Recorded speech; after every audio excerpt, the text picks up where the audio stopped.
Hello everyone, this is SSIT Gandhinagar YouTube channel. Myself Professor Vaibhav Solanki from Civil Engineering Department.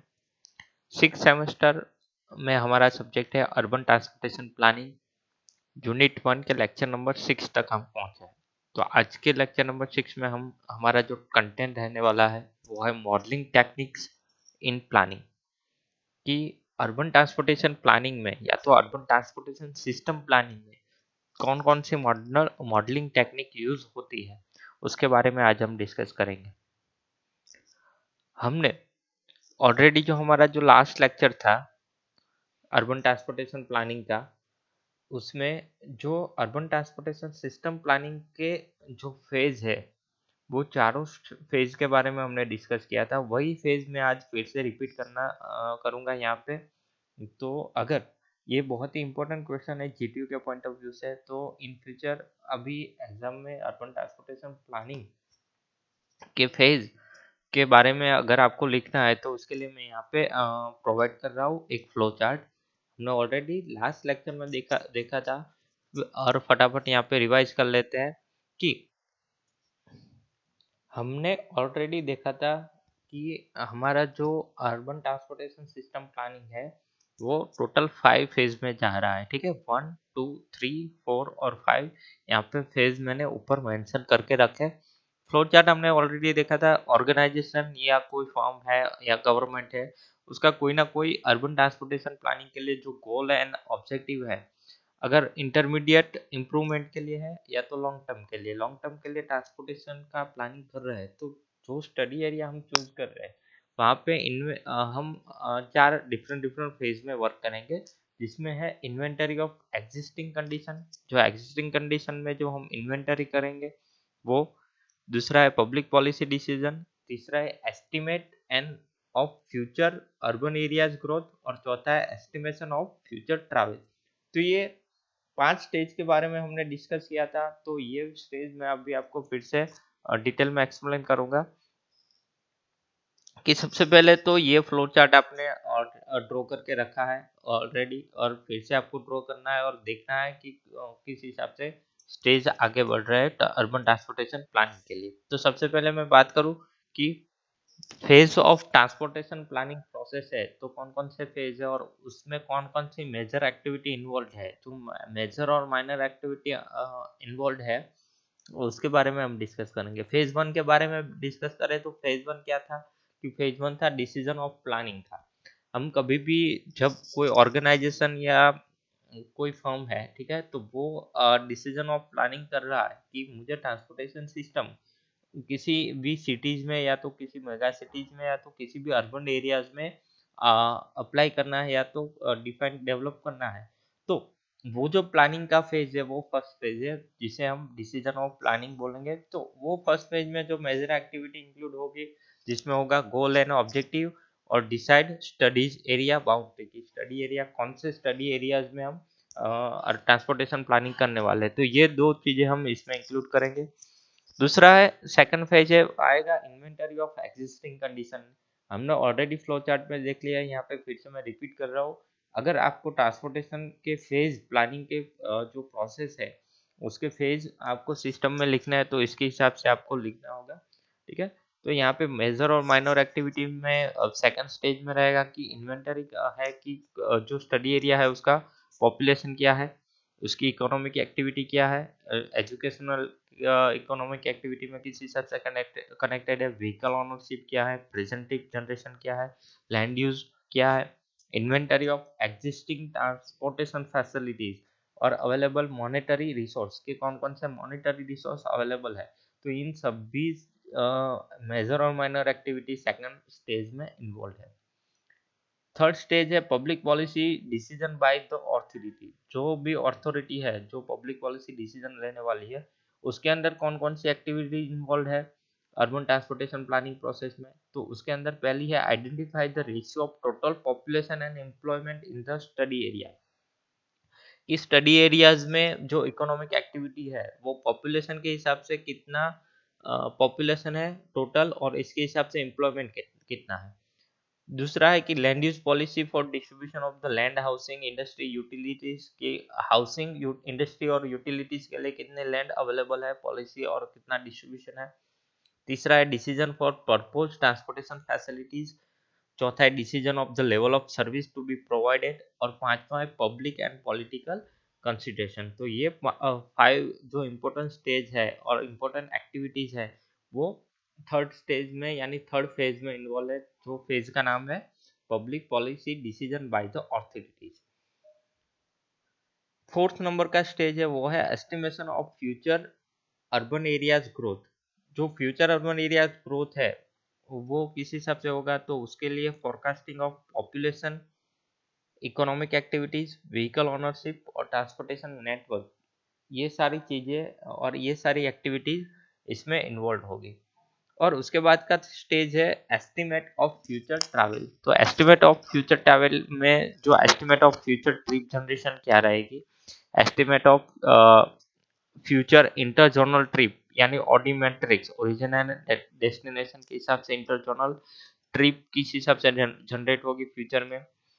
Estimation of model split for future, assigning of future trip to plan road network and using suitable technique, और evaluation of the level of service। तो ये सभी चीजें fifth number के phase में यानी कि stage 5 में हम इन्वॉल्व करेंगे। तो ये स्टेज जितने भी 5 स्टेज है वो पांचों स्टेज को मैंने यहाँ पे इंक्लूड किया है।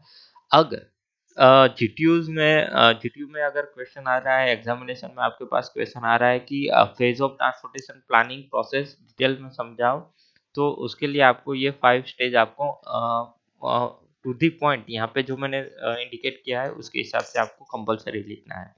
दूसरा, इसके साथ साथ अगर 7 मार्क्स के लिए फ्लो चार्ट भी आपको बनाना पड़ेगा। ठीक है, तो यहाँ पे जो फ्लो चार्ट मैंने ऑलरेडी दिया था उसको फॉलो करना है और इसको टोटली ड्रॉ करके समझ के आपको लिखना है। तो ये इंपॉर्टेंट क्वेश्चन है अर्बन ट्रांसपोर्टेशन सिस्टम प्लानिंग के लिए। अब हमारा जो आज का कंटेंट है मॉडलिंग टेक्निक। ठीक है, मॉडलिंग टेक्निक के लिए ट्रांसपोर्टेशन प्लानिंग प्रोसेस समझना बहुत ही जरूरी है, जो हमने यहाँ पे देखा। और आज हम बात करेंगे मॉडलिंग टेक्निक्स के बारे में। सो कभी भी हम प्लानिंग करने बैठेंगे, ट्रांसपोर्टेशन प्लानिंग करने बैठेंगे, तो मॉडलिंग टेक्निक्स इन प्लानिंग बहुत ही इंपॉर्टेंट है। तो सबसे पहले मॉडल क्या है उसके बारे में डिफाइन कर लेते हैं। So basically a model can be defined as a simplified representation of a part of a real world or the system of interest which is concentrate on certain elements which are considered important for its analysis from a particular point of view. Model in a broad sense is classified as a physical and abstract model. So basically जितने भी हम बहुत बार model create करते हैं या तो model बनाते हैं, तो मॉडल को हम फिजिकल और एब्स्ट्रैक्ट मॉडल क्यों कहते हैं, क्योंकि उसको हम ब्रॉड सेंस में क्लासिफाई करें तो जो फिजिकल और एब्स्ट्रैक्ट मॉडल है उसको हम मॉडल बोलेंगे। बट वो क्या है कि एक सिंप्लीफाई रिप्रेजेंटेशन है part of the real world का, जो रियल वर्ल्ड में है, जो सिस्टम रियल वर्ल्ड में है उसी चीज को हमने रिप्रेजेंट किया है हमारे माइंड के हिसाब से, इंटरेस्ट के हिसाब से, ठीक है, सिस्टम के हिसाब से। तो वो सब एलिमेंट को और एनालिसिस को इंक्लूड करके जो हम क्रिएशन करते हैं उसको हम मॉडल बोलेंगे। ठीक है, तो यहाँ पे मॉडल है, हम यहाँ पे ट्रांसपोर्टेशन प्लानिंग के लिए मैथमेटिकल मॉडल का यूज करेंगे मेनली। ठीक है, यहाँ पे जो हम एब्स्ट्रैक्ट यूज करने वाले हैं। So this mathematical model attempt to replicate the system of. So in short, this model attempt to replicate the system of interest and its behavior by means of mathematical equation based on certain theoretical statement. About the important advantage of the model is that during the formulation, calibration and use, the planner can learn much through the experimenter. So the about the behavior and internal working of the system under security. So this model can be able to make improve decision and planning in the transportation field. Transportation modeling and decision making can be combined effectively. सो जैसे भी हम कोई भी transportation model को apply करेंगे, सो हमारा जो theoretical expression है या तो थियोरेटिकल स्टेटमेंट है उसको हम मैथमेटिकल इक्वेशन में कन्वर्ट करेंगे और वो मैथमेटिकल इक्वेशन के थ्रू हम ट्रांसपोर्टेशन प्रॉब्लम या ट्रांसपोर्टेशन प्लानिंग के जो मेजर प्रॉब्लम है उसको हम सॉल्व करने के ट्राई करेंगे। सो जो इसका एक इम्पोर्टेंट एडवांटेज है कि जो ड्यूरिंग हम फॉर्मुलेशन करेंगे, कैलिब्रेशन करेंगे या तो प्लानिंग करेंगे, ठीक है, एक्सपेरिमेंटेशन के बेस उन सभी का यूज करके हम इसको हम मॉडल क्रिएट करने वाले या तो मैथमेटिकल मॉडल क्रिएट करने वाले हैं जो ट्रांसपोर्टेशन प्लानिंग में डायरेक्टली यूज होगा। तो इस मेथड को या इस टेक्निक को हम मॉडलिंग टेक्निक बोलेंगे। तो ये है modelling technique in urban transportation planning. GTU में डायरेक्टली शॉर्ट नोट्स या हम क्वेश्चन आएगा कि modelling technique in urban planning explain करो, ठीक है। तो यहाँ पे आपको ये चीज एक्सप्लेन करनी है। दूसरी बात करें तो यहाँ पे कुछ वर्ड है जो आपको समझने हैं, जैसे कि मॉडल एस्टिमेशन, मॉडल वैलिडेशन और एग्रीगेट और डिसएग्रीगेट मॉडलिंग, ठीक है।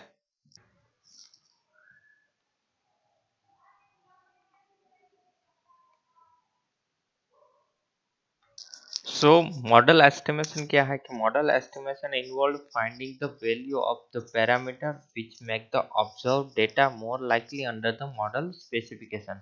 जब भी हम मॉडलिंग टेक्निक पे बात करेंगे तो जो मॉडल के स्पेसिफिकेशन है उसमें जो वैल्यू फाइंड करने के लिए जो पैरामीटर हम यूज करने वाले, जो डेटा ऑब्जर्व करने वाले हैं, उसको हम मॉडल एस्टिमेशन बोलेंगे। दूसरा है model validation. Model validation is in term of goodness of fit achieved between observe behaviour and prediction.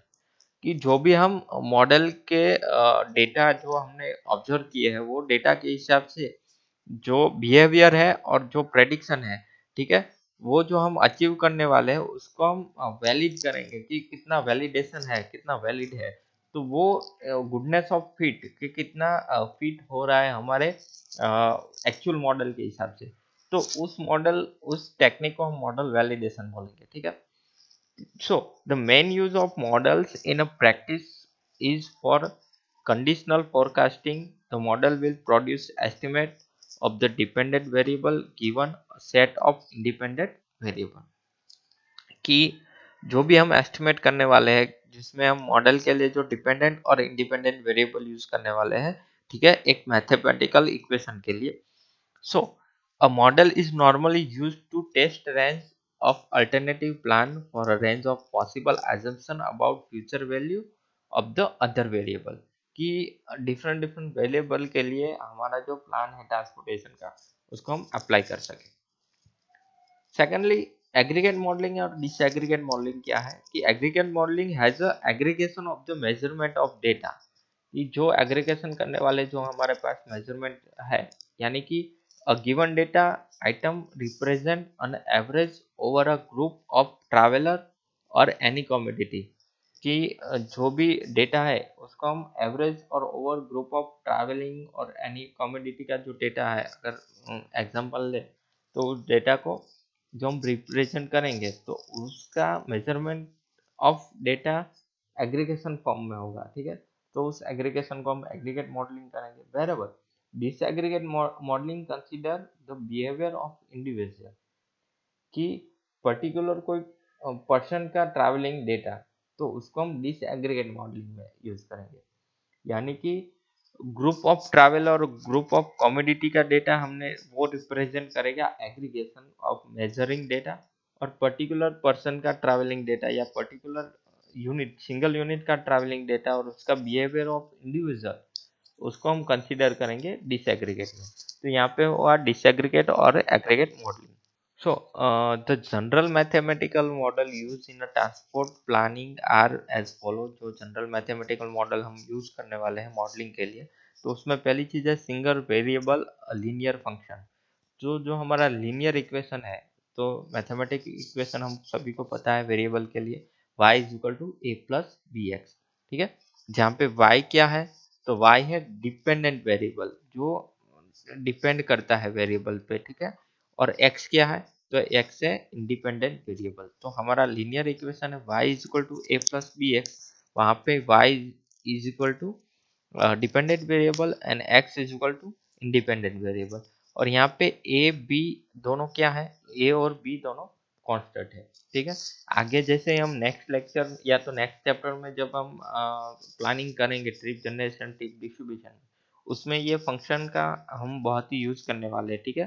तो वहां पे हम ए और बी की वैल्यू एक्चुअल में क्या है वो देखेंगे, ठीक है। और ए कांस्टेंट क्या है और बी कांस्टेंट क्या है। बी एक्चुअली मल्टीप्लाइंग कांस्टेंट है और ए जो कांस्टेंट है वो एडिटिव कांस्टेंट है, ठीक है। उन दोनों के बारे में भी हम आगे मॉडलिंग में देखेंगे। दूसरा है मल्टीपल वेरिएबल लीनियर फंक्शन, जो ज़्यादा वेरिएबल का यूज करेंगे, जहाँ पे x1 x2 x3 का यूज करेंगे, ठीक है। तो इस हिसाब से इक्वेशन बनेगा। अगर हम पावर फंक्शन का यूज करते हैं mathematical modelling y is equal to axn, तो इसका भी, इस इक्वेशन का भी हम यूज कर सकते हैं मॉडलिंग के लिए। और एक्सपोनेंशियल फंक्शन का भी y is equal to e raise to x का यूज कर सकते हैं। सो ये सब चीजें हैं जो हम मैथमेटिकल मॉडलिंग में यूज करने वाले मैथमेटिकल इक्वेशन को। अब जो मॉडलिंग की प्रोसीजर रहेगी ट्रांसपोर्टेशन प्लानिंग के लिए, जो टोटल मॉडलिंग की प्रोसीजर रहेगी वो जनरली किस हिसाब से हम अडोप्ट करेंगे। So the procedure generally adopted to develop a model transportation planning are show in this flow chart. So flow chart आप देख सकते हो कि सबसे पहले कि जो हमारा काम है कि प्रॉब्लम आइडेंटिफाई करना। तो प्रॉब्लम आइडेंटिफिकेशन के बाद हम क्या करेंगे कि डिटरमाइन करेंगे डिटर्मिनेशन ऑफ डिपेंडेंट और इंडिपेंडेंट वेरिएबल। कोई भी जगह पे मैंने ट्रांसपोर्टेशन प्रॉब्लम है, ठीक है, वो मैंने आइडेंटिफाई की, ठीक है। उस ट्रांसपोर्टेशन प्रॉब्लम के लिए कौन कौन से वेरिएबल डिपेंडेंट है, कौन कौन से वेरिएबल इंडिपेंडेंट है, वो मैं पहले फाइंड करूंगा, ठीक है। और उसका, उस दोनों वेरिएबल का डेटा कलेक्शन करूंगा। डेटा कलेक्शन के लिए जो मैं सैंपल बनाऊंगा डिफरेंट डिफरेंट, ठीक है। और जो डेटा कलेक्ट किया उसके सैंपल में डिवाइड करूंगा। फॉर एग्जांपल हाउस होल्ड का डेटा है कि कितने हाउस होल्ड का डेटा है, व्हीकल ऑनरशिप का डेटा है। तो ये different different types of data है, उसको मैं सैंपलिंग करूंगा। सैंपलिंग होगा पॉपुलेशन के हिसाब से या तो बिहेवियर एट्रीब्यूट और पॉलिसी वेरिएबल के हिसाब से, ठीक है। जो डेटा मैंने कलेक्ट किया उसका सैंपलिंग किया, उसको अब मैं मैथमेटिकल कंप्यूटर और analytical between dependent and independent variable में कन्वर्ट करूंगा। या तो मैं मैथमेटिकली या तो कंप्यूटर एनालिसिस के बाद उसका मैं डिपेंडेंट और इंडिपेंडेंट वेरिएबल का टोटल डेटा एनालिसिस करूंगा। डेटा एनालिसिस के बाद हम मॉडल डेवलप करेंगे, जो मैथमेटिकल इक्वेशन के हिसाब से जो मॉडल डेवलप होगा। अब जो मैंने मॉडल डेवलप किया है उसका जो मैंने मॉडलिंग टेक्निक में हम ऑलरेडी आगे पढ़ रहे थे कि क्या करने वाले हैं कि मॉडल का एस्टिमेशन करेंगे, कैलिब्रेशन करेंगे और स्टैटिकल चेक करेंगे कि किस हिसाब से स्टैटिकल है, ठीक है। सो वो हुआ हमारा मेजरमेंट ऑफ डेटा, जो मॉडल एस्टिमेशन है। अब जो मॉडल एस्टिमेशन हमारा फाइनली हुआ है वो कितना एक्चुअल मॉडल से कितना वैलिडेट है, ठीक है। तो वो, उसको हम बोलेंगे मॉडल वैलिडेशन। अगर मॉडल मॉडल वैलिडेशन हमारा परफेक्ट आ रहा है, ठीक है, जिस हिसाब से हमने प्रॉब्लम आइडेंटिफाई किया है और मॉडल बनाया, इसके हिसाब से जो मॉडल वैलिडेशन परफेक्ट आ रहा है, तो वही मॉडल को हम जो एक्चुअल मॉडल एप्लीकेशन बनाएंगे, यानी कि मॉडल को अप्लाई करेंगे, तो फाइनली आप अपना एक्चुअल मॉडल एप्लीकेशन बनेगा। इस हिसाब से ट्रांसपोर्टेशन प्लानिंग का मॉडलिंग होता है।